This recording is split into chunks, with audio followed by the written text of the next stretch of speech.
So modern definitions of Hinduism are notoriously difficult and dangerous. It's cumulative, multi-layered and densely configured, and in many respects defies world religions classifications, which depend largely on Western and Christian categories. Donegal comments that unlike the Abrahamic religions, Hinduism cannot be easily dated, encompasses a diversity of gods, texts and social practices, and a variety of ontologies and epistemologies.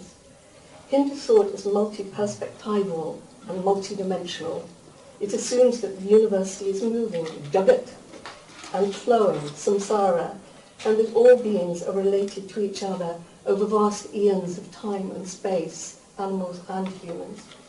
In considering the relationship of human and non-human animals, Hindu ethicists therefore have to draw on hegemonic, so I practiced that before, philosophical ideas such as karma, ahimsa, non-violence, rebirth, and daya, compassion, but with the knowledge that there are many competing understandings of these theories, besides those of the orthodox Brahmanical versions. In the 21st century, the neo-Hindu attempt to create a clear narrative is helped by the internet, which is internationalizing almost every aspect of Hinduism. Vegetarianism, initially a Brahmanic ideal, has evolved into far more than a dietary custom. It has become a focal point of Hindu values, inextricably linked to the doctrine of non-violence and the unity of all living beings. For many diasporic Hindus today, the concepts of tolerance, pluralism and non-violence define Hinduism and place it at the summit of all religions, and many gurus and teachers, especially those in the West, contrast the epistemic violence exerted towards animals subaltern to human animals in Western and Christian traditions with the non-violent Dharmic traditions of India, Buddhism, Jainism and Hinduism. Historically, Hindu culture also abounds in stories, myths and rituals in which animals are more fully alive, have greater voice and more fully embody agency and power than any other religion. Scriptures include animals that preach and teach, have special knowledge and powers, and are indispensable to the workings of both humanity and divinities. As deities, they are active and powerful agents in the lives of their devotees. World renouncers of sannyasis are generally required to be models of non-violence towards the earth and animals, including snakes, rats, cockroaches and scorpions, as I know well. Spiritual leaders, swamis, sadhus and gurus are almost always strictly vegetarian, and most Hindus don't allow meat or meat products in their ashrams. Practices such as pilgrimage encourage merit-making activities, such as the feeding of sacred animals and donation to animal charities. The dissemination of Hindu practices, such as yoga and meditation within Western culture, supports dominant discourses about environmentalism, vegetarianism, and cruelty-free animal husbandry. However, both today and in the past, Hindu concepts tell only half the story. The world is imagined rather than the world is lived. The stratified and hierarchical nature of Indian society means that thousands of communities living side by side may often promote their own interests rather than the good of the larger society and the welfare of animals. So I'm now going to talk about destruction and creation, rather like our first speaker.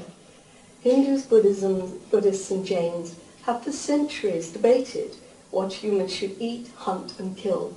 The Indus Valley civilization, back 2500 BCE, depicted animals in apparently religious contexts, and the Vedic civilization, which we heard about earlier, developed an elaborate ritual system of sacrifice designed to bring about long life, abundant cattle, and earthly happiness. The concept that sacrificial offering of animals or plants is not a form of violence is an ancient idea, as is the idea that the plants and animals sacrifice have furthered along the path of spiritual evolution. Dina Das interestingly explores the idea that ritual violence to animals enacts puzzles or presents living scenarios about the costs we pay in order to live. Today, animal sacrifice still occurs in the Himalayas, Assam, and the northeast of India, as well as parts of Orissa, Bengal, Nepal, and Bali.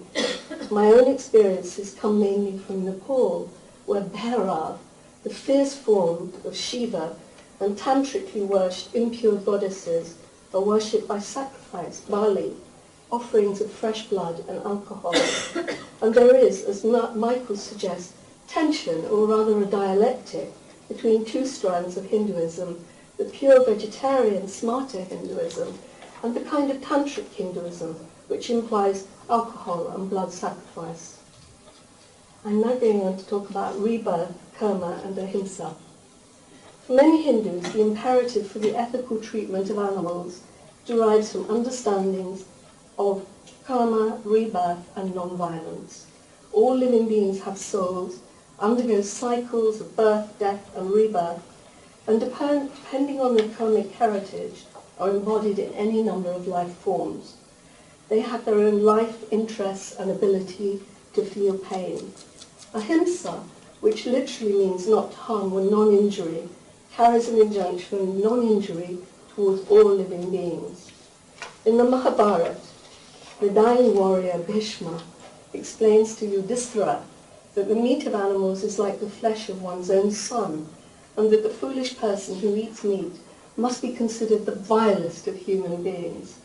In the Bhagavad Puran, there is the injunction, deer, camel, donkey, monkey, rats, creeping animals, birds and flies, one should consider them as one's own children and not differentiate between these and one's own children.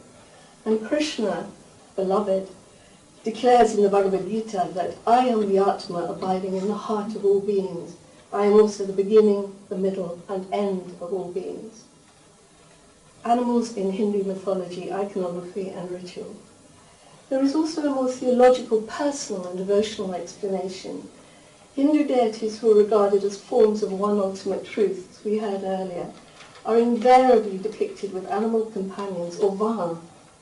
There is often an intimate, even erotic, fluidity between deities, humans, and animals. Gods incarnate in or transform into animals. Humans become deified. Animals take rebirth as humans. And there are hybrid animal-human deities, such as Ganesh and Hanumanji. Vishnu manifests as Matsya, the fish, Koma, the tortoise, Varaha, the boar, and Narasimha, the half-man, half-lion.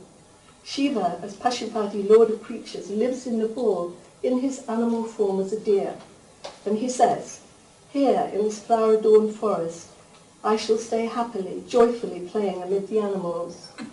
And the Devi Mahatmya regards various forms of the goddess, ranging from the fearsome Kali to the benign and gentle Shri, as fundamentally unified.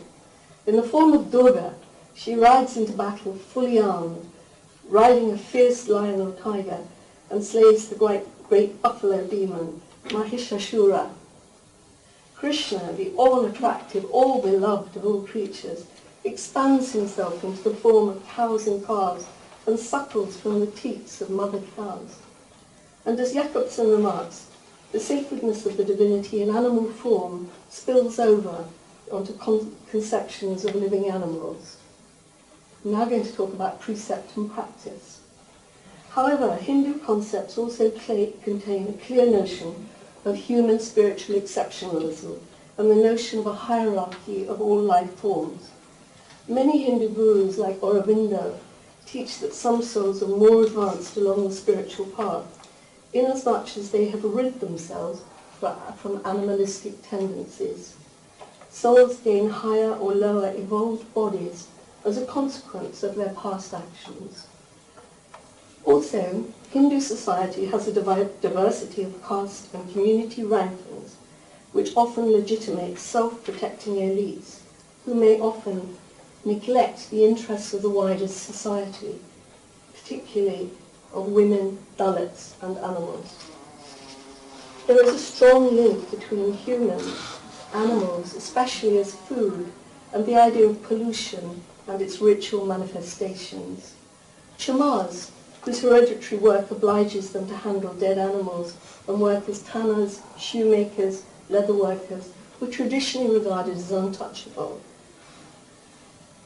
In the past, such communities tried to Sanskritize their customs, to abandon polluting occupations and diets.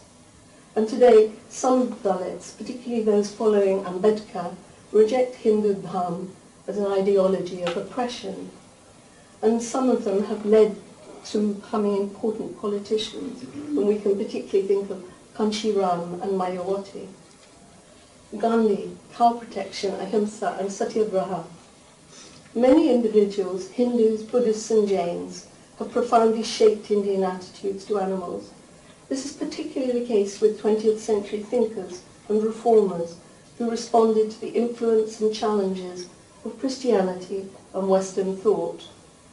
Like other reformers, Gandhi redefined Hindu Dharma as an essentially universal ethical religion, Sadharan Dharma, based on principles of non-violence and compassion. Gandhi politicized the principles of non-violence in the struggle against colonial rule, but he also spectacularized vegetarianism by turning it into a public and political affair. Through his practice of simple living and non-violence and advocacy of satya and brahmacharya asceticism, Gandhi sought to put the principles of an ecologically aware life into motion. He famously said that the central factor of Hinduism is cow protection, but he opposed interreligious violence in its defense. There had always been violence between Hindus and Muslims, particularly over the sacrifice of cows or the killing of. But Gandhi says, but just as I respect the cows, so do I respect my fellow men. Am I then to fight with or kill a Mohammedan in order to save a cow? If I were overfull of pity for the cow, I should sacrifice my life to save her, but not take my brother's. This, I hold, is the law of our religion. I'm now going to talk about Hindutva, cow vigilantism, and food fascism. Hindu nationalist parties attempt to reduce Hinduism from a heterogeneous religion into a core of Hinduness or Hindutva. Practices linked to the values of vegetarianism and non-violence have come to be regarded as the essence of Hinduism, whereas meat-eating, especially beef, are identified with invading religions such as Islam and Christianity, and linked to a propensity for violence. Cow slaughter and the consumption of beef are today major political, legal, and criminal issues. India is defined as a secular country, but the vast majority of Indian states forbid the slaughtering of cows. Hindu cow vigilante groups known as Gorakshaks, or cow protectors, terrorize Dalits and Muslims, especially in BJP-ruled states, who are suspected of cow slaughter or beef consumption. This controversy has given rise to accusations of food fascism, as the laws protecting cows disadvantage farmers and those who eat or use the products of animals, mainly Muslims, Christians, tribals, and Dalits. And Dalits very often have turned to meat eating because when a cow dies, something like that, that is a major food source for them. When Muslims are stereotyped as meat eaters, disgust for meat can easily be transformed into disgust for Muslims. Hinduism in the West. Many international Hindu movements have moved away from an Indian identity, although some have retained deeper connection with traditional Hindu spirituality. By the mid-1990s, yoga and meditation had been thoroughly acculturated in the West, often generating interest in vegetarianism and holistic philosophies, and more recently in animal yoga.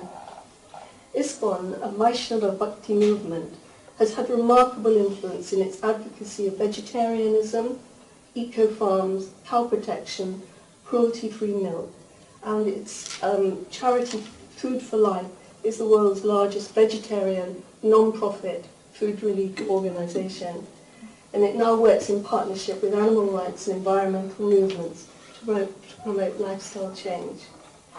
Devotees believe that all animals should be allowed to live out their natural lives according to their own karma, and 2 incidents in the UK have shown that the normally placid British Hindus, taking their lead from ISKCON, will campaign, demonstrate and protest en masse where cow protection is concerned.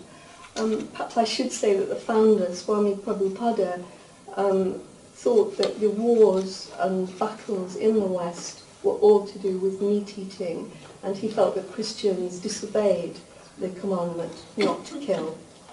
So I don't know if you remember, but the killing of Shambo, a black Frisian bullock, who tested positive for bovine tuberculosis, and Gangotri, 13-year-old Belgian blue jersey cross cow who was euthanized by the RSPCA, provoked national and international outrage and campaigns and marches in Trafalgar Square. My own students, I was in Wales at the time with them, had T-shirts made saying, "Don't kill Shambo," or something like that. And the RSPCA, in the end, apologized to ISKCON and gave them a cow in calf, which is now born and also called Gangotri. Engagement with modernity, animal welfare, animal cruelty. Today, cultural practices relating to animals are under attack on a number of fronts. The Hindu diet is predominantly dairy-based. Many animal activists view the use of milk products as exploitative speciesism.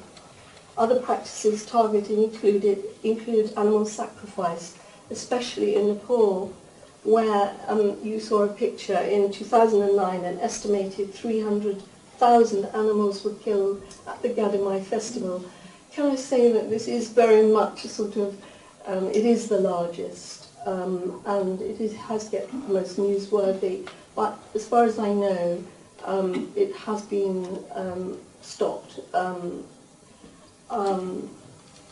Other practices, the training and chaining of temple elephants, the racing of cattle at festivals, cockfighting, actually I saw goat fighting once, the use of leather, cow slaughter on Bakra Eid, the caging of wild animals and birds, Nag Panchami and the defanging of snakes, and the atrocities that go on in zoos and circuses are all under attack. But there are more structural and insidious threats to India's animals. In 2007, Indians had the lowest rate of meat consumption of any country. By 2011, India was no longer a majority vegetarian nation, despite Hindu rhetoric. Eating meat has become for some a symbol of affluence, independence, and even modernity. India has the world's largest dairy herd, both cows and buffalo. It's second only to the United States in production of cow's milk. It is the world's fourth largest global producer of eggs and fifth largest of poultry meat. It is the top global exporter of buffalo meat and the fourth largest exporter of soybean meal, an ingredient in commercial feed for farm animals. Methods of production are increasingly like those in industrialized countries. Millions of animals are raised on filthy, severely crowded factory farms. Organizations like PETA India and Maneka Gandhi's People for Animals, PFA, campaign to improve the rearing of farm animals, their transport, and the standards of abattoirs. Cows in India experience some of the greatest cruelty as a result of the laws to protect them. I could explain that, but it'd probably take too long. With 500 million cows, buffalo, goats, sheep, camels, pigs, and billions of chickens, 600 million farmers, and 1.2 billion people, the competition is on in India for natural resources. Water scarcity is a reality in all of India's states, and strains on land are often intense. An estimated 45% of land is degraded from overgrazing and overproduction of crops. Animal agriculture is also a leading source of water pollution, and by 2020, the World Bank concludes that India's water, air, soil and forests will be under more pressure than those of any other country. So, my final thoughts, recommendations. As Lisa Clemmerer notes, the theological showcasing of religious concepts in academic conferences often hide the brutal realities of international and local politics, the growing global demand for meat and animal products, and the widespread suffering of food animals and wild animals.